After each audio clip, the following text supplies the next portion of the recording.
For gamers, there's nothing quite like a convention. Rows of dazzling booths showcasing the latest titles, each booth a portal into a different gaming universe. The anticipation, the excitement, and the belonging. For a hobby that can be isolating at best, sharing a building with thousands of other like-minded gamers is like visiting long-lost family. What lingers are the intimate connections, a heartfelt chat with a game developer, a chance encounter with a cosplayer embodying a beloved character, and the joy of sharing gaming anecdotes with newfound companions. It isn't just about the games. It's about the diverse, passionate community that makes the experience feel like home. Any gamer could tell you that the Electronic Entertainment Expo, or E3 for short, was the pinnacle of the gaming calendar. Like Christmas for legions of gamers excited to hear the biggest industry announcements. Countless huge games have been announced at E3 in its history, and it holds a special place in the hearts of many. However, the 2021 edition of the E3 convention would sadly be its last. Console developers had begun to move away from a collective mindset, wanting instead to show off the latest games on their own platforms at their own specific events, and excitement over E3 had dwindled. The 2021 event was marred by the COVID-19 pandemic and had to be held digitally. That digital version of the E3 Games Expo will now officially be known as the last E3. In December of 2023, the ESA confirmed that E3 was no more. Why did the event lose its appeal? Why did developers start to move away from showing their games off at the event? Was it all just down to COVID? Join us today as we explore the mighty rise and the devastating fall of E3. Early history. Back in the 90s, the gaming industry faced a cosmic injustice at the Consumer Electronics Show. The gaming industry was given a mere tent next to the portable toilets and hidden behind a certain adults-only section. You can see why the industry felt that it was being shunned. Gaming was becoming big business. And while nobody could have predicted the future we live in, where gaming sits next to Hollywood as a leading entertainment business, rather than just being computer games, it was already enough to warrant more focus than the CES was willing to give. Out of frustration, the gaming industry decided to take matters into its own hands. E3 began in 1995 to provide the video game industry with a dedicated and prestigious event to showcase their products. Pat Farrell, the CEO and president of Infotainment World at the time, is often credited as the founder of E3. He expressed the need for the industry to be treated with the same respect as other consumer electronics, such as televisions and boomboxes, at the Consumer Electronics Show. Sega immediately pledged its support, leading Nintendo, a dominant player in the gaming industry, to eventually join despite their initial reluctance. E3 immediately hit the ground running, attracting over 50,000 attendees initially, with subsequent years seeing a peak attendance of 75,000. This inaugural year also witnessed the industry's heated competition between gaming titans such as Sega, Sony, and Nintendo, with the latter still keeping details of its highly anticipated Ultra 64, later revealed as the Nintendo 64, close to the chest. The gaming landscape was on the brink of transformation, setting the stage for the vibrant and competitive atmosphere that defined E3's early years. During the inaugural E3, Sony dropped a bombshell by announcing the price of its PlayStation console. Steve Race, a Sony executive, famously stepped on stage and declared $299, undercutting the price of the Sega Saturn by $100, which helped Sony to gain an edge in that console generation. This set the scene beautifully in terms of what attendees should expect from presentations on what would become a fabled stage at E3. Most of the biggest announcements along the route of the incredible rise of gaming from where it was in the 90s to where it is today would take place at this event. The event was a response to the industry's rapid growth and the desire to have a platform that would draw attention and create a flurry of news coverage, and it worked. In its early years, E3 showcased notable titles like Mario 64, Metal Gear Solid, and Halo, setting the stage for what would become the cornerstone of gaming excitement and industry innovation. The meteoric rise. Key moments in the history of E3. E3 quickly gained traction, becoming the premier event for major gaming announcements, product reveals, and industry networking. Its format revolved around extravagant booths, live demos, and press conferences, captivating audiences and setting a benchmark for gaming expos. Rapidly outgrowing its humble beginnings, E3 evolved, expanding from its initial confines to the cavernous halls of the Los Angeles Convention Center. The expo's growth mirrored the booming gaming industry, attracting a flood of exhibitors, media, and fans yearning for a glimpse of gaming's future. The late 90s saw E3 as the premier platform for groundbreaking announcements, hosting unveilings that rocked the gaming world to its core. E3 swiftly became the epicenter of gaming's yearly calendar, witnessing pivotal moments like the debut of PlayStation and Xbox, garnering Hollywood attention and showcasing hardware giants like Microsoft's Xbox and Sony's PlayStation, which were world-changing at release.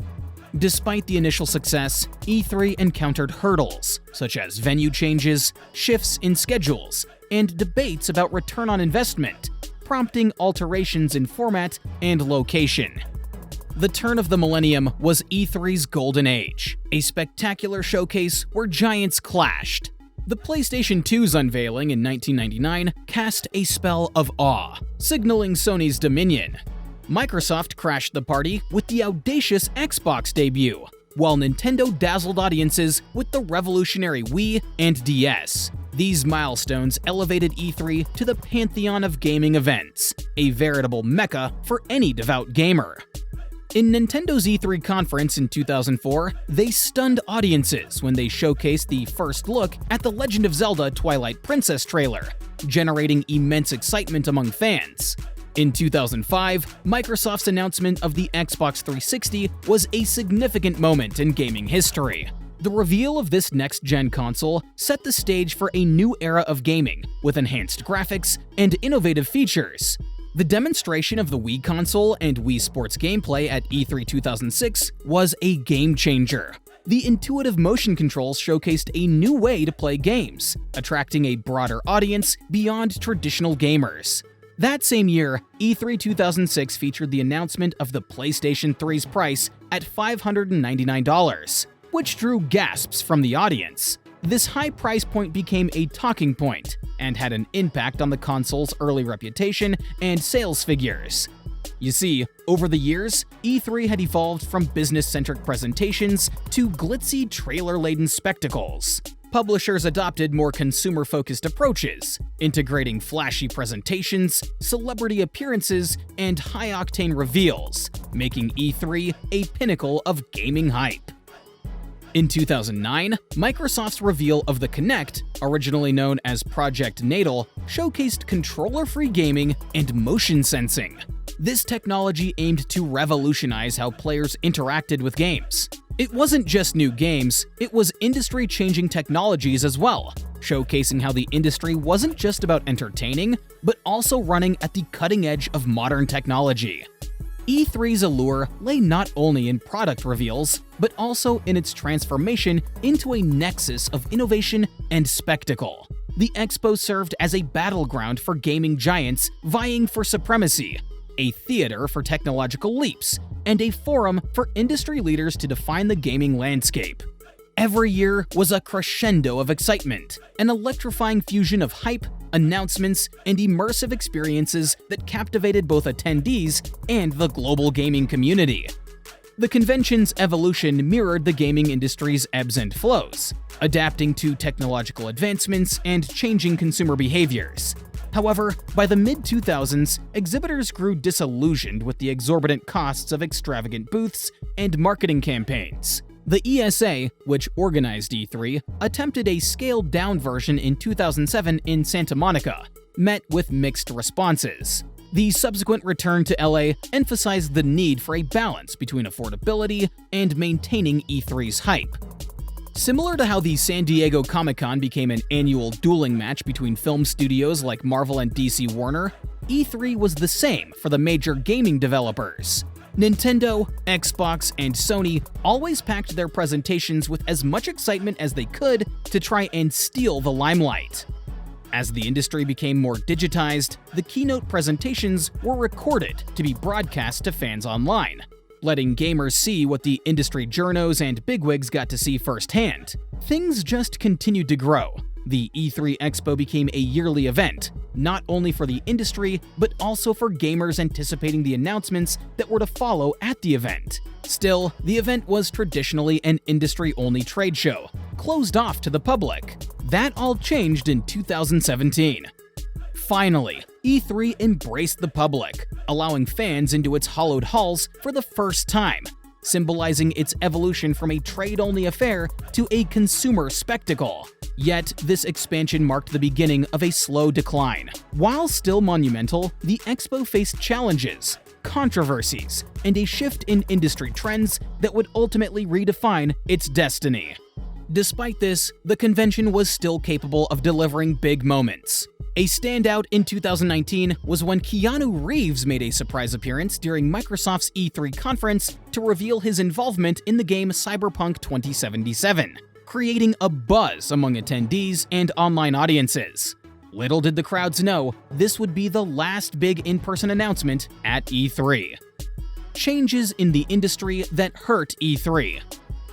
In 2009, E3's resurgence with extravagant showcases and celebrity appearances marked a successful revival. Nevertheless, shifting industry dynamics and the rise of digital platforms posed challenges. With the advent of social media and companies embracing direct streaming events, E3 faced questions about its relevance. Notably, some major players like Sony and Blizzard began bypassing the event for independent showcases or digital presentations. Further setbacks arose in 2019 when the ESA faced criticism for a data leak, and Sony withdrew from E3. The COVID-19 pandemic disrupted the convention in 2020, leading to its cancellation and a subsequent shift to an all-digital format. As the 2021 all-digital event took shape, concerns lingered about E3's enduring significance amidst a transforming gaming landscape. The advent of the internet and digital platforms reshaped the gaming landscape. Publishers and developers harnessed the power of these platforms to directly engage with their audiences. Live streaming, YouTube, and social media platforms became pivotal in disseminating gaming content, leading to the rise of direct communication between creators and consumers. Nintendo's pioneering Nintendo Directs and Sony's State of Play exemplified this shift, bypassing the need for a centralized event like E3 for major announcements. Platforms like Twitch and YouTube democratized content creation and consumption, allowing gamers to access real-time gaming content, news, and updates globally. This shift democratized the dissemination of gaming information, reducing the necessity for a centralized expo like E3 as the sole source of major gaming announcements. The rise of alternative gaming events worldwide posed a challenge to E3's dominance. Gamescom in Germany, the Tokyo Game Show, and specialized conventions attracted attention, offering platforms for game announcements and networking. Publisher-specific events, such as BlizzCon and Nintendo Directs, began drawing dedicated followings, diluting E3's exclusivity and making it less anticipated. Major publishers and developers also sought autonomy over their marketing narratives. They realized the potential of hosting independent presentations and tailoring their content to their specific agendas. The allure of a unified stage at E3 lost its appeal as companies prioritized controlling their messaging through their own platforms and events. Companies realized the potential of direct communication with their audiences through their own channels, reducing the dependency on centralized events like E3 for major announcements. This paradigm shift led to a decrease in the necessity for a singular all-encompassing event like E3. The financial burden of participating in E3 surged as well.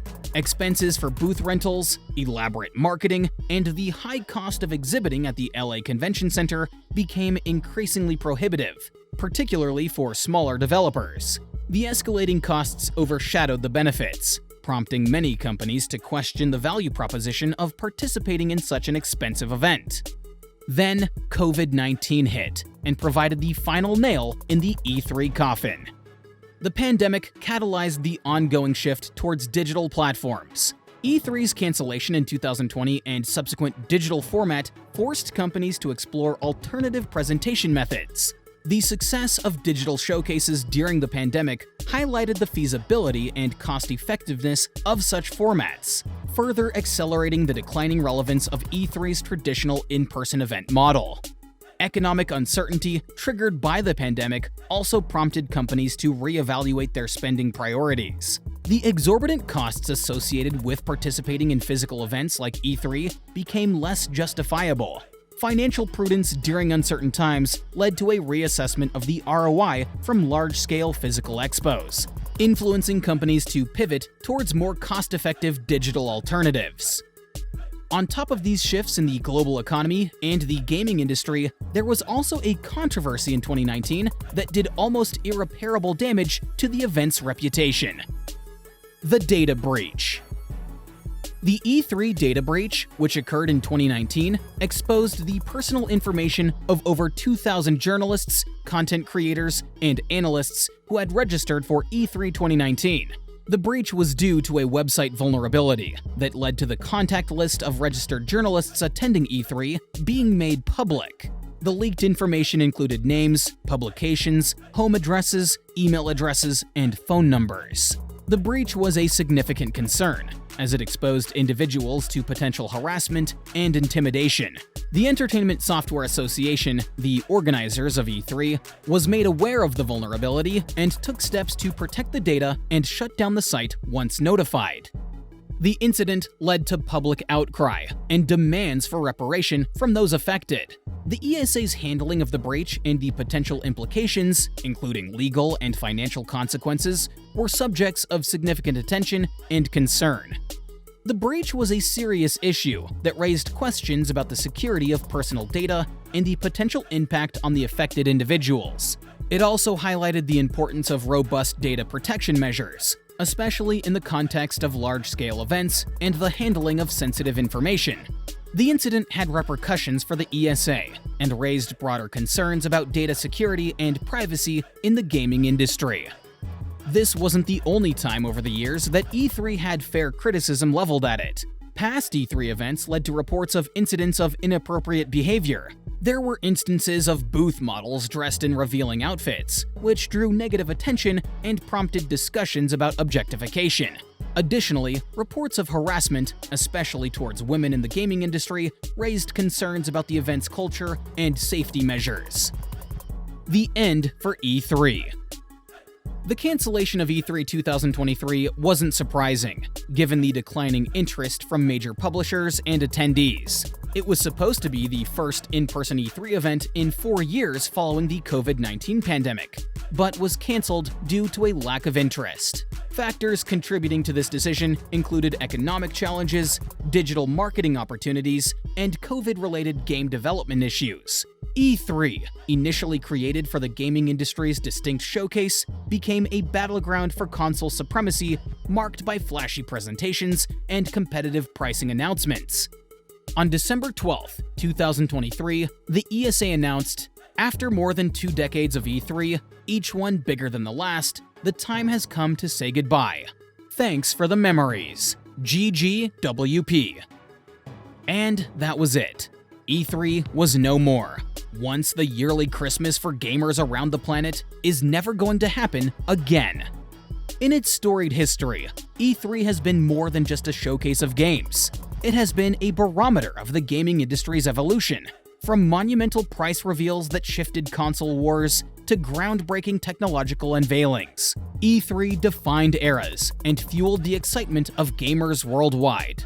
While the cancellation of E3 2023 signifies a significant chapter's end, its legacy remains embedded in the memories of countless gamers and industry professionals.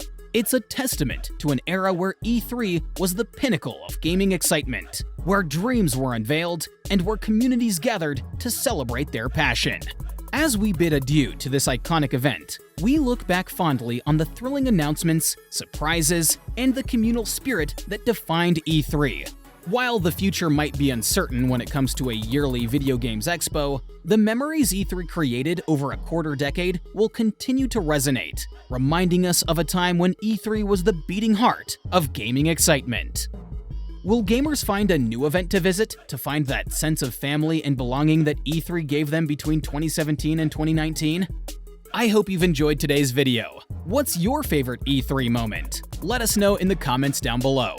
If you learned anything about E3, be sure to hit that like button. Remember to subscribe to the channel so you don't miss out on our future content. I'll see you in the next video.